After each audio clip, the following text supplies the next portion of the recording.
कुछ ऐसे यौगिक होते हैं जो कुछ छिद्रनुमा आकृति बना लेते हैं और इस छिद्रनुमा आकृति के अंदर कोई अन्य अणु परमाणु है वो विराजमान हो जाता है।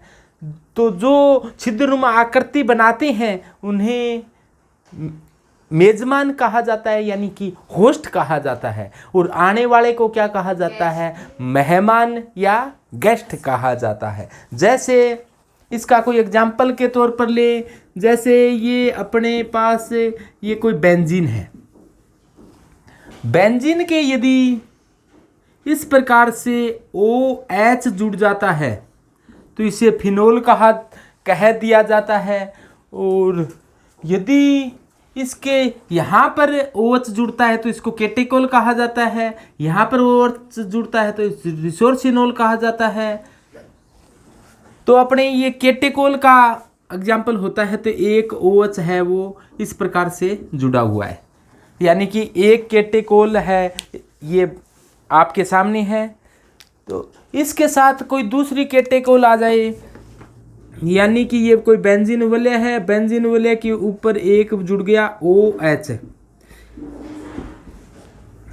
और एक OH है वो इस प्रकार से जुड़ा हुआ है, यानी बेंजीन वलय से 2 OH है तो इसे क्या कहेंगे, केटेकोल कहेंगे।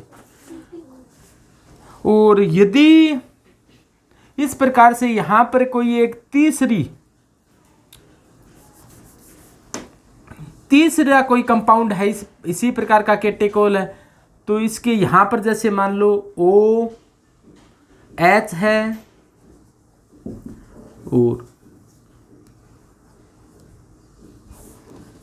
ये मान लो ये OH इसका है और इसका OH ये है।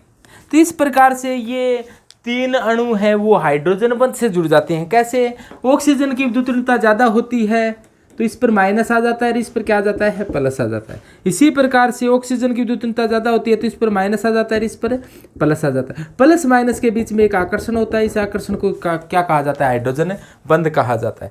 इसी प्रकार से इस ऑक्सीजन पर विद्युतीयता अधिक होने के कारण इस पर माइनस होता है, इस पर क्या होता है, प्लस होता है। इसी प्रकार इस पर प्लस होता है, इस पर माइनस होता है, इस पर माइनस होता है, इस पर प्लस होता है, माइनस और प्लस, प्लस माइनस के बीच में एक आकर्षण होता है।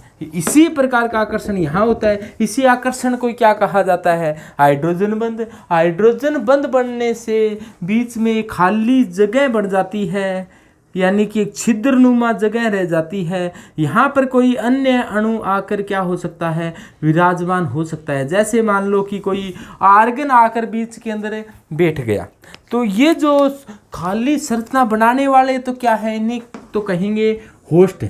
ये जो बनी है उसी को कहेंगे होस्ट द्वारा निर्मित संरचना है। और जो बीच में आकर बैठा है तो ये क्या है, गेस्ट है। तो इस प्रकार होस्ट और गेस्ट बनने से जो इस प्रकार के कंपाउंड बनते हैं उनको इन अंतर्निहित कंपाउंड या इंक्लूजन कंपाउंड कहा जाता है। और इस कंपाउंड को कहा जाता है क्लेथरेट कंपाउंड या क्लेथरेट यौगिक कहा जाता है। और इस प्रकार के कंपाउंड होते हैं वो ज़्यादा स्टेबल हो जाते हैं, इस प्रकार से स्थायित्व प्राप्त कर लेते हैं। और इन कंपाउंड का उपयोग किसी अन्य पदार्थों को पृथक्करण के रूप में, शुद्धिकरण के रूप में काम में लिए जाते हैं।